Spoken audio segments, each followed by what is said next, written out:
ለውጥ የህይወት እስትንፋስ ነው። ያለሱ እድገትም ሆነ መሻሻል አይኖርም።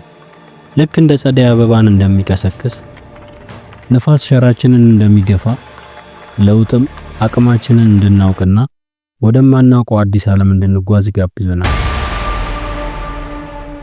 ብዙዎቻችን ለውጥን ስናስብ ወዲያውኑ ምቾት ማጣት፣ እርግጠኛ አለመሆንና አልፎ ተርፎም ፍርሃት ይሰማናል።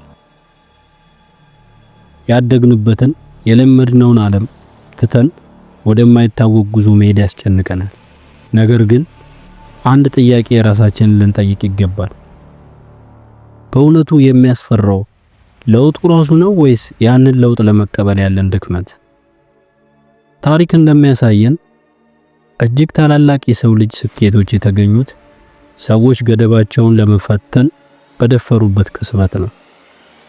አዳዲስ ቴክኖሎጂዎች፣ የሳይንስ ግኝቶች፣ የኪነ ጥበብ ድንቅ ስራዎች፣ እነዚህ ሁሉ የተወለዱት ያለውን በመቃወምና የተሻለውን በመፈለግ ነው።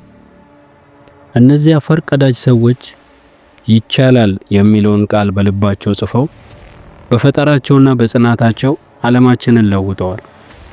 ይህ ማለት ግን ለውጥ ሁልጊዜ ቀላል መንገድ ነው ማለት አይደለም። በእርግጥም ብዙ ጊዜ እንቅፋቶች፣ ውድቀቶችና ተስፋ መቁረጥ ሊገጥሙን ይችላሉ። ነገር ግን እነዚህ ጊዜያት የእኛን እውነተኛ ማንነት የምናውቅበት ወርቃማ አጋጣሚዎች ናቸው።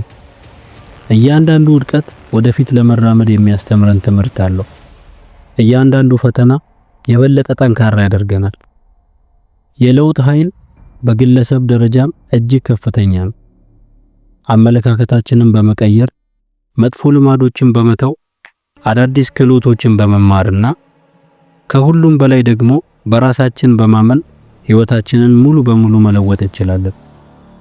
በየቀኑ የምናደርጋቸው ትናንሽ አዎንታዊ እርምጃዎች እንኳን ከጊዜ በኋላ ወደ ትልቅ ስኬት ይመራናል። ውድ ወገኖቼ፣ ዛሬ አንድ መልእክት ይዤላችሁ መጥቻለሁ።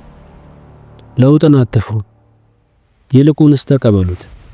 ገደቦቻችሁን ለማለፍ እንደ እድል ተጠቀሙበት። ህልሞቻችሁን ለማሳካት እንደ መሳሪያ አድርጉት። በልባችሁ ያለውን እምቅ ኃይል እመኑ። አዲስ ነገር ለመሞከር ድፍረት ይኑራችሁ። ስህተት ለመስራት አትፍሩ። ስህተቶች የእድገት መሰላል ናቸው። በመጨረሻም ለውጥ የሚጀምረው ከኛ ነው።